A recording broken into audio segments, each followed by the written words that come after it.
श्री भगवान ने कहा, हे पृथापुत्र, अब सुनो कि तुम किस तरह मेरी भावना से पूर्ण होकर और मन को मुझ में आसक्त करके योगाभ्यास करते हुए मुझे पूर्णतया संशय रहित जान सकते हो। श्रीमद् भागवत गीता के इस 7वें अध्याय में श्री कृष्ण भावनामृत की प्रकृति का विशद वर्णन हुआ है।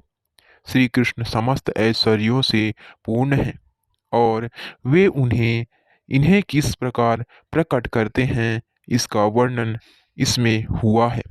इसके अतिरिक्त इस अध्याय में इसका भी वर्णन है कि 4 प्रकार के भाग्यशाली व्यक्ति श्री कृष्ण के प्रति आसक्त होते हैं और 4 प्रकार के भाग्यहीन व्यक्ति श्री कृष्ण की शरण में कभी नहीं आते। प्रथम 6 अध्यायों में जीवात्मा को अभौतिक आत्मा के रूप में वर्णित किया गया है, जो विभिन्न प्रकार के योगों द्वारा आत्म साक्षात्कार को प्राप्त हो सकता है। 6ठे अध्याय के अंत में यह स्पष्ट कहा गया है कि मन को श्री कृष्ण पर एकाग्र करना, या दूसरे शब्दों में श्री कृष्ण भावना मृत ही सर्वोच्च योग है। मन को श्री कृष्ण पर एकाग्र करने से ही मनुष्य परम सत्य को पूर्णतया जान सकता है, अन्यथा नहीं।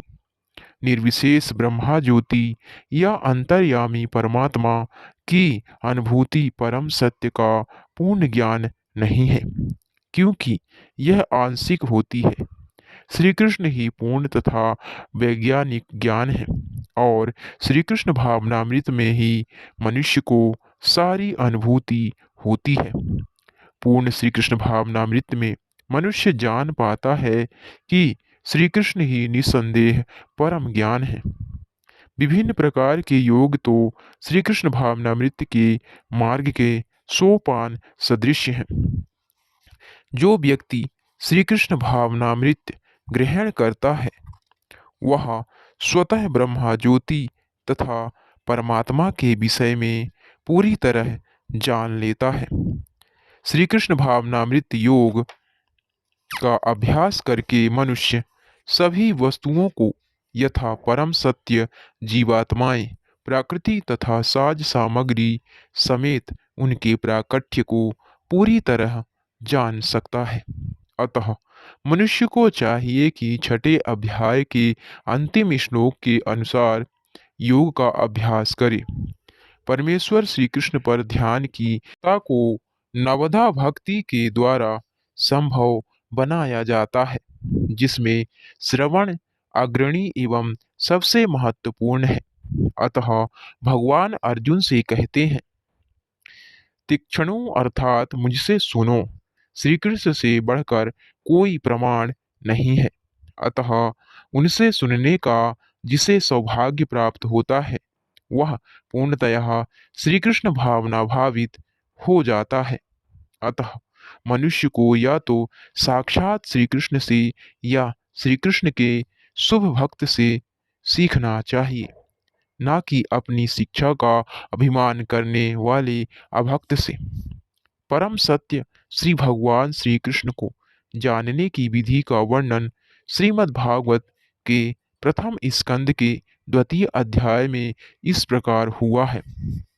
वैदिक साहित्य से श्री कृष्ण के विषय में सुनना या भगवत गीता से साक्षात उन्हीं से सुनना अपने आप में पुण्य कर्म है, और जो प्रत्येक हृदय में वास करने वाले भगवान श्री कृष्ण के विषय में सुनता है, उसके लिए वे शुभेच्छु मित्र की भांति कार्य करते हैं। और जो भक्त निरंतर उनका श्रवण करता है, उसे वे शुद्ध कर देते हैं। इस प्रकार भक्त अपने सुप्त दिव्य ज्ञान को फिर से पा लेता है। ज्यों-ज्यों वह भागवत तथा भक्तों से श्री कृष्ण के विषय में अधिकाधिक सुनता है, त्यों-त्यों वह भगवत भक्ति में स्थिर होता जाता है। भक्ति के विकसित होने पर वह रजो तथा तमो गुणों से मुक्त हो जाता है और इस प्रकार भौतिक काम तथा लोभ कम हो जाते हैं। जब ये कलमश दूर हो जाते हैं तो भक्त सतोगुण से में स्थिर हो जाता है, भक्ति के द्वारा स्फूर्ति प्राप्त करता है और भगवत तत्व की पूरी तरह जान लेता है। भक्ति योग भौतिक मोह की कठिन ग्रंथि को भेदता है और भक्त को असंशयम समग्रम अर्थात परम सत्य श्री भगवान को समझने की अवस्था को प्राप्त कराता है। अतः श्री कृष्ण से या श्री कृष्ण भावना भावित भक्तों के मुखों से सुनकर ही श्री कृष्ण तत्व को जाना जा सकता है।